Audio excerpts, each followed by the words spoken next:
Wow. I mean, was anyone expecting that? The new Sonic Prime trailer looked absolutely fantastic and had a lot of things I did not see coming. Let's just get straight into it. The character selection, Rouge the Bat being a part of the main cast for Prime, excellent choice that I wouldn't have ever predicted ahead of time. Rouge has not been used properly in Sonic since, well, definitely before Generations. Sonic Chronicles on the DS? That's probably the last time, chronologically, if I'm remembering right, that Rouge was actually used in any meaningful way.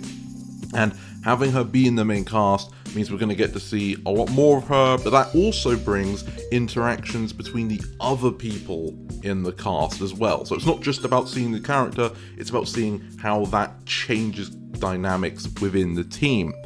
Now, some people might be even upset, I guess, or at the very least confused as to why Rouge is even here, or why they picked Rouge to be the fifth member.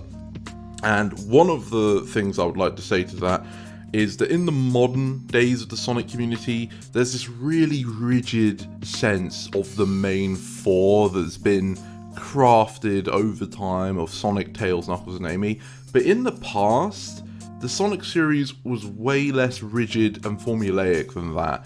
You can look back to the classic days where you had Sonic, yes, you had Tails, yes, but Tails wasn't always there even once he was introduced. Knuckles was always flipping between being neutral and against Sonic. Robotnik had all sorts of different henchmen or machines that might have become autonomous. And then in the expanded media with the comics and the television series, we had a whole concave of characters coming in and out all the time. So what was considered main wasn't really set in stone, and then even into the early 3D era with things like Sonic Adventure, Sonic Adventure 2, this is where we started to see Tails and Knuckles on Sonic's side showing up frequently. But even then, in the extended media such as Sonic X, which is pretty relevant for this discussion, you saw that the main cast was not just Sonic, Tails, Knuckles, or even Sonic, Tails, Knuckles, Amy. Knuckles was on Sonic's side most of the time, and he would join in, but he wasn't really part of the team in that same way. He would definitely leave when it felt time for him to go and come back when he felt he needed to be there. Really, it was Sonic, Tails, Amy, and Cream, and then I guess Chris Thorndike if we have to go there.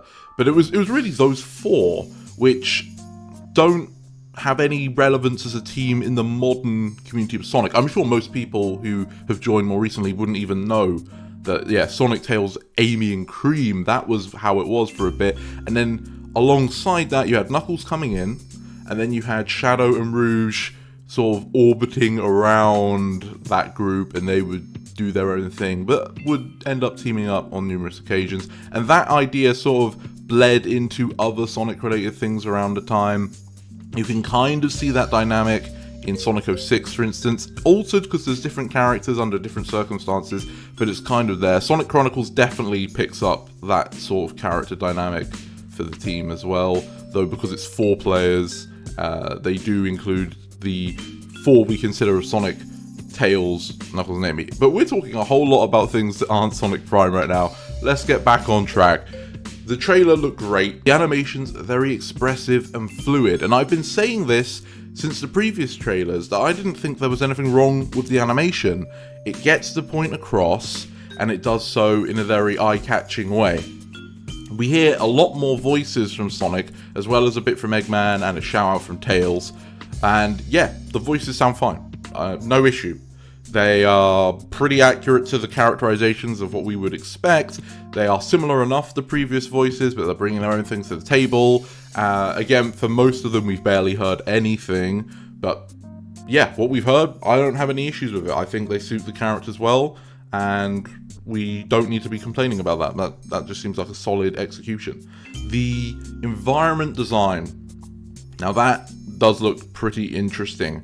I'm not sure if we're still going to be going through different multiverses over and over again, but at the very least, one thing that's clear is that what we see in this trailer is Sonic's normal home and then a single different universe, parallel universe version of it, where it's become Eggman Land. Eggman is the ruler of it, and Sonic's team of friends are parallel universe versions of themselves, I think, or they just had their bodies changed and it's still the same characters. Unclear. Either way, they're called rebels, so they're the outliers in this world where Eggman has already won. Now, that sounds a lot like Sonic Forces, doesn't it? So maybe this is going to be a far improved take on what Sonic Forces was trying to portray. Also, like Sonic Forces, at least some of the robot design we see Eggman use to attack the Sonic team have different designs to what we're used to. However, I think these ones do actually work. Again, this is supposed to be a parallel universe, so it's not the same Eggman and the same style, but what they've kept, crucially, is that the torsos of these machines are very round and egg-shaped. So they still have that iconography you would associate with Robotnik, and they've got that nice orangey reddish paint to them, so that they look a little bit colourful despite their seriousness with their glowing eyes and expressionless faces. But I think it works. We don't know what else is coming, but in a previous video I was worried that the robots were going to be very Sonic Boom looking. I mean, maybe you could argue that they do look like that. I don't think so, though. I look at these and I see very clear distinction, so that is good for me. Going back to the characters inclusions, so yes, we have Sonic himself, who at the very least will be the person who isn't replaced by an alternate version of himself. Again, it's unclear if the other characters are the same or they are different people. We'll find out soon. But we have Sonic himself, main man, star of the show. We've got Tails, who's definitely leaning into the techie role once again. We see him shoot with his little robot rather than attack. He's got this cool character render where he's holding some technological device. So this is clearly the angle they're going for. In context of the fact that this is a television series and it's not strictly following Sonic 1-to-1, can't say I'm surprised. It gives him a more diverse role in the cast. And of course, Tails has always been techie whilst being able to fight normally, but this just indicates that more directly to a new audience. It's not a surprise why they've done it. I'm sure some people were pretty disappointed. At the same time, it's been kind of happening for the last 10 years, so there's just a point where you're like, yeah, this is it.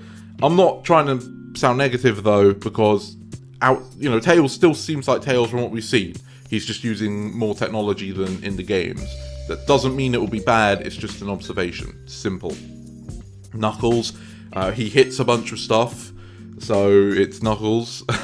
We don't really know from a character point of view what state of Knuckles we've got. Does the Master Emerald exist? If it does, is it missing?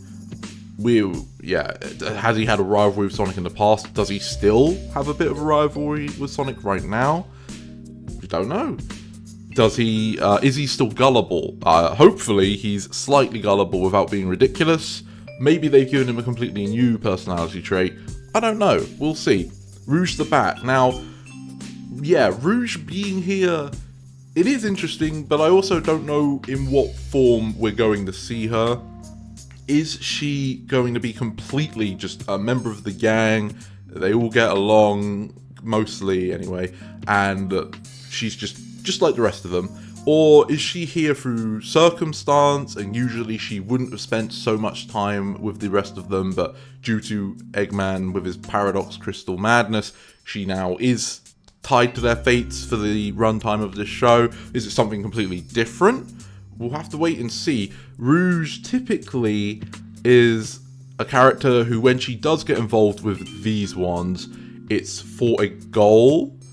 Sometimes it is to help them, but she's almost always trying to find a benefit for herself at the same time, regardless. So if she's actually aligned with them, that's usually a position she reserves for Shadow and Omega. So seeing her being aligned with them here, again, it's a different take on the character. I'm not going to complain. I'm glad they're using more characters, as long as they don't feel like complete assassinations of those characters. Then I am interested to see what they do with them.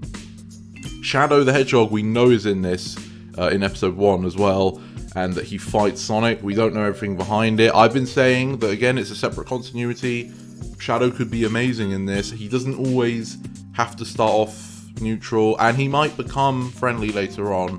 But the thing is, Rouge being involved with the main cast gives me more hope that Shadow's going to be a bit more of a nuanced character at some point in Sonic Prime, rather than just Edgy the Hedgehog, right? Because surely Rouge and Shadow are going to have some sort of connection or awareness of each other.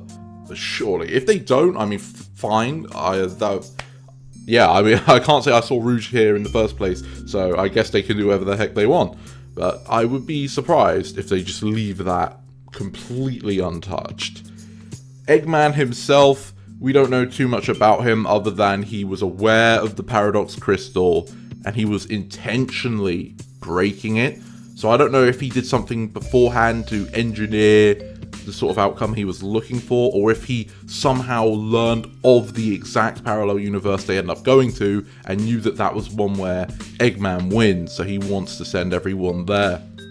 Who knows? But what's good is that episode 1, because that's what I'm assuming most of this footage is from, seems to just get stuck in to the action and the main plot thread. No wasting time. Sonic's running past Big, Sonic's running past Shadow, the whole team find Eggman, he crushes it, they're sent to a new world. Good, we just get right into it. This is, from a pacing perspective, pretty much the opposite of Boom, and that was one of the things I really didn't care for in Sonic Boom.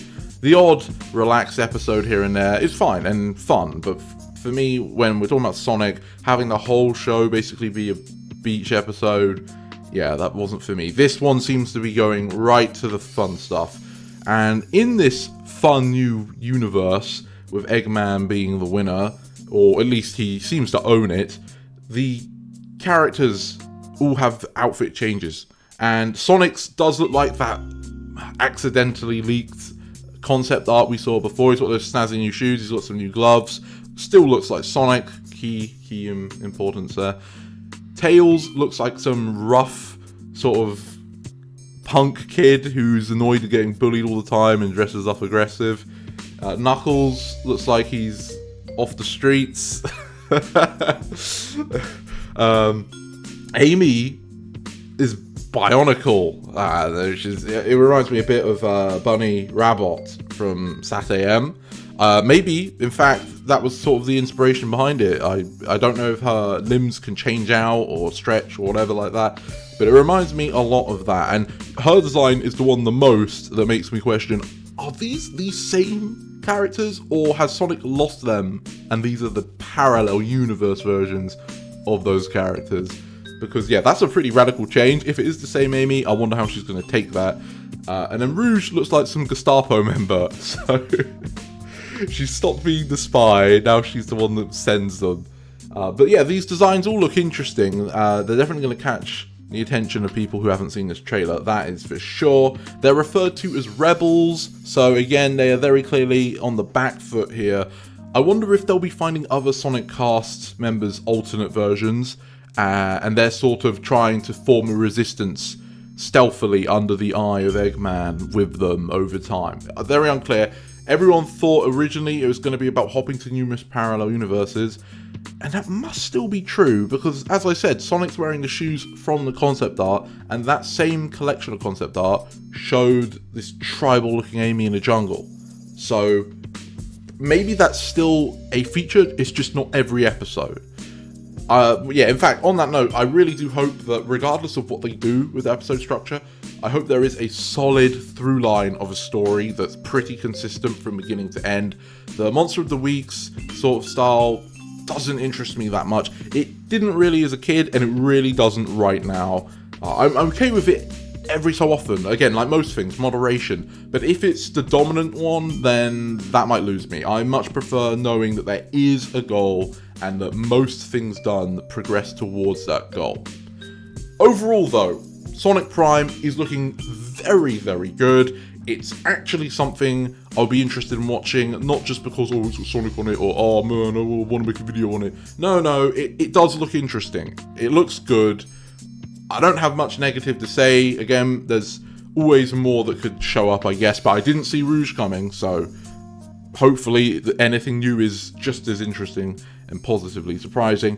But yeah, I've got nothing else to say. I'm excited for it. This does actually look good, and I'm glad to see that we're going to get more of the characters put to use. What do you think of this Sonic Prime teaser trailer, though? And are you as excited as I seem to be for the prospects it may offer? Let me know in the comments below, and if you did enjoy this conversation over Sonic Prime, please leave this video a like and share around with your friends. It really helps the channel grow. Thank you for watching this video all the way to the end. I hope you have a great day, and to see you next time. This is the Mighty Emperor, signing off.